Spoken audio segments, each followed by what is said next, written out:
Palestine Israel யுத்தம் ஆரம்பிக்கப்பட்டு இன்றுடன் 180 நாட்கள் கடந்து சென்று கொண்டிருக்கின்றன. இன்றைய நிலையிலே எவ்வாறான விடயங்கள் இடம்பெற்று கொண்டிருக்கின்றன அங்கு என்பது தொடர்பில் நாங்கள் பார்க்க இருக்கின்றோம். அதிலே முக்கியமாக ஈரான் எடுத்த முடிவு என்ன என்பது தொடர்பில் பார்க்க இருக்கின்றோம். இஸ்ரேல் சந்திக்கப் போகும் ஈரானின் ராட்சத ஆயுதம் அது என்ன, அது தொடர்பாக பார்க்க போகிறோம். மேற்கு கரையில் இஸ்ரேல் காவலரன் மீது மேற்கொள்ளப்பட்ட தாக்குதல் என்னவென்று பார்க்க போகிறோம். என்னை மன்னித்துக் கொள்ளுங்கள் கதறியாலும் நெத்தன்யாகுவின் வீட்டுக்கு முன்னால் பதட்ட நிலை, வன்முறை வெடித்திருக்கின்றது. இது தொடர்பாக பார்க்க இருக்கின்றோம். முக்கியமாக நேற்று இரவு இஸ்ரேல் ஆர்ப்பாட்டக்காரர்களினால் போராட்டம் ஒன்று முன்னெடுக்கப்பட்டிருக்கின்றன. அந்த போராட்டக்காரர்கள் நெத்தன்யாகுவின் வீடு வரையில் சென்றிருக்கின்றார்கள். நெத்தன்யாகுவின் வீட்டுக்கு செல்வதற்கு முன்னால் இருக்கக்கூடிய பிரதேசத்திலே காவலரன்கள் வைக்கப்பட்டிருக்கின்றன. அதனால் போராட்டக்காரர்களுக்கும் இஸ்ரேல் பாதுகாப்பு படைகளுக்கும் இடையிலே முருகல் நிலை ஏற்பட்டிருக்கின்றன. அது கைகலப்பாக மாறியிருக்கிறது. அதனையும் எதிர்த்து அவர்கள் அங்கு போராட்டத்தினை மேற்கொள்ள சென்றிருக்கின்றார்கள். அங்கு வன்முறை சம்பவங்களும் வெடித்திருக்கின்றன. அதிலே முக்கியமாக அவர்கள் பல்வேறு விடயங்களை வெளியிட்டிருக்கின்றார்கள்.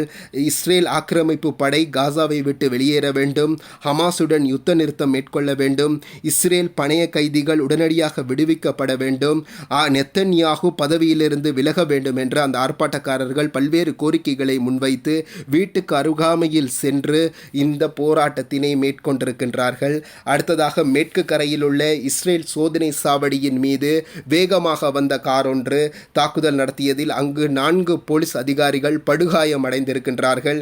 இதிலே காயமடைந்த இருவரின் நிலைமை தற்பொழுது மிகவும் கவலைக்கிடமாக இருப்பதாக தெரிவிக்கப்படுகின்றது. இந்த காரை ஓட்டி சென்ற 26 வயதுடைய நபரை இஸ்ரேல் இராணுவத்தினர் சுட்டு கொலை செய்துள்ளதாக தகவல்கள் வெளியாகி இருக்கின்றன. இதற்கிடையில் வெள்ளை மாளிகையிலே இஃப்தார் நிகழ்வுகள் ஏற்பாடு செய்யப்பட்டிருந்தன. இந்த வெள்ளை மாளிகையில் ஏற்பாடு செய்யப்பட்டிருந்த இஃப்தார் நிகழ்வுக்கு அங்குள்ள அமெரிக்காவில் உள்ள மக்கள் புறக்கணித்திருந்த வேலையினை நாங்கள் ஆரம்பத்திலே தகவல்கள் இருந்தன. அந்த அடிப்படையிலே தற்பொழுது அந்த இஃப்தாரினை செல்லாமல் அதற்கு முன்னால் பலஸ்தீன் ஆதரவாளர்களினால் மேற்கொள்ளப்படுகின்ற ஆர்ப்பாட்டக்காரர்களால் மேற்கொள்ளப்பட்ட இஃப்தாரிலே கலந்து கொண்டிருக்கின்றார்கள். இந்த ஆர்ப்பாட்டக்காரர்களுடன் இஃப்தாரை மேற்கொண்டு அங்கு தொல்கை நடவடிக்கைகளும் வெள்ளை மாளிகை முன்றலில் நடந்திருக்கின்றது. இது முக்கியமாக பார்க்கப்படுகின்றது. ஜோ பைடனுடைய வெள்ளை மாளிகைக்கு அழைக்கப்பட்டிருந்த பொழுதும் பலர் இஃப்தாரை புறக்கணித்திருந்தார்கள் என்பது குறிப்பிடத்தக்கது. டொனால்ட் டஸ்ட் அவர் கருத்து தெரிவிக்கையில் அவர் குறிப்பிடுகின்றார், அக்டோபர் 7ஆம் தேதி இஸ்ரேல் மீது எமக்கு இருந்த நிலைமை அல்ல தற்பொழுது இருக்கக்கூடிய நிலைமை. தற்பொழுது நிலைமை மாறிக்கொண்டு சென்று கொண்டிருக்கின்றது. இவரும் குறிப்பிட்டிருக்கின்றார், இஸ்ரேல் இந்த தாக்குதலுக்கு நிச்சயம் எமக்கு பதில் கூற வேண்டும் என்றிருக்கின்றார். அவருடைய கருத்து தற்பொழுது பரவலாக பேசப்பட்டு கொண்டிருக்கின்றது.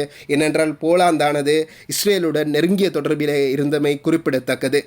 இது தற்பொழுது நிலைமை தலைகீழாக மாறியிருக்கின்றது என்றே கூற வேண்டும். இதற்கு மத்தியிலே நெத்தன்யாகு முதலை கண்ணீர் வடித்துக்கொண்டு மன்னிப்பு கேட்டிருக்கின்றார்.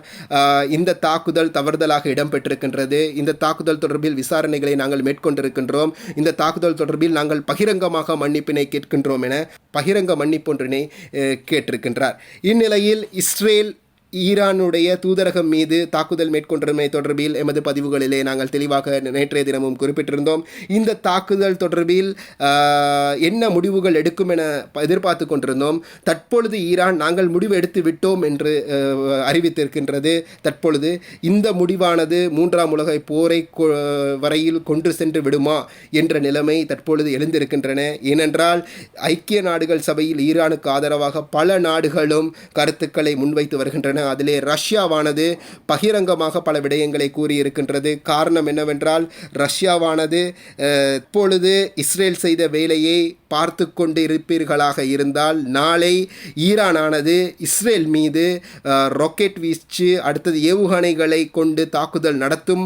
அவ்வாறு தாக்குதல் நடத்தும் பொழுது நீங்கள் இவ்வாறே இருக்க வேண்டும் என்ற மாதிரியான ஒரு துணியிலே ரஷ்யாவானது கருத்துக்களை பதிவிட்டிருக்கின்றது. இது பகிரங்கமாக இவ்வாறே தெரிவித்திருக்கின்றது. இது அனைவராலும் பார்க்கப்படுகின்றது. இந்நிலையிலே சீனா ஒரு கருத்தினை தெரிவித்திருக்கின்றது. ஏனைய நாட்டு தூதரகம் மீது இவ்வாறான ஒரு தாக்குதல் மேற்கொண்டிருக்கின்ற பொழுது ஐக்கிய ஐக்கிய நாடுகள் சபையில் உள்ள அனைத்து நாடுகளும் இதற்கு எதிராக பேச வேண்டும். இல்லையென்றால் அவ்வப்போது ஏனைய நாடுகள் இவ்வாறான பல நாடுகளுக்கு தாக்குதல் மேற்கொள்வதற்கான வாய்ப்புகள் அதிகமாக இருக்கின்றது. ஆகவே அனைத்து நாடுகளும் இதற்கு எதிராக பேச வேண்டும் என தற்பொழுது ரஷ்யா சீனாவானது ஓங்கி ஒலித்து கொண்டிருக்கின்றது. அவர்களுடைய இரண்டு கருத்துக்களும் இது முக்கியமான ஒரு விடயமாக பார்க்க வேண்டியதாக இருக்கின்றது. இந்நிலையிலே இஸ்ரேல் மீது முழுநேர போரை ஈரான் மேற்கொள்ளுமா என்ற கேள்வி எழுந்திருக்கின்றது. அவ்வாறு எழுகின்ற பொழுது நிச்சயமாக முழுநேர போரினை மேற்கொள்ளாது. காரணம் என்னவென்றால் ஈரானானது நாடு என்ற ரீதியிலே அவர்களுடைய ஆதரவு பெற்ற பல குழுக்கள் அங்கு இருக்கின்றன. அதில் முக்கியமாக ஹிஸ்புல்லாவாக இருக்கலாம், ஹூதிஸ்களாக இருக்கலாம், ஈராக்குடைய ஏனைய குழுக்களாக இருக்கலாம். இவர்களுக்கு ஈரானுடைய ராட்சத ஆயுதங்களை வழங்குகின்ற பொழுது, உதாரணமாக ஃபத்தா 2 போன்ற ஆயுதங்களை வழங்குகின்ற பொழுது இஸ்ரேலின் நிலை குலைய வாய்ப்புகள் அதிகமாக காணப்பட்டு கொண்டிருக்கின்றது. தரமான பாடநெறிகளை வழங்கி வரும் அரசு அங்கீகாரம் பெற்ற அமேசான் காலேஜ் உயர்கல்வி நிறுவனம் கல்வி அமைச்சின் கீழ் TVEC-யில் பதிவு செய்யப்பட்டு பல பிரபலம் வாய்ந்த UGC பல்கலைக்கழகங்களுடன் 2009 முதல் சுமார் 15 வருடங்களையும் தாண்டி நடத்தி வருகின்றது. Amazon college. மேலதிக தகவல்களுக்கு அலையுங்கள் 014386 அல்லது 0112 591 110 www.amazoncollege.lk.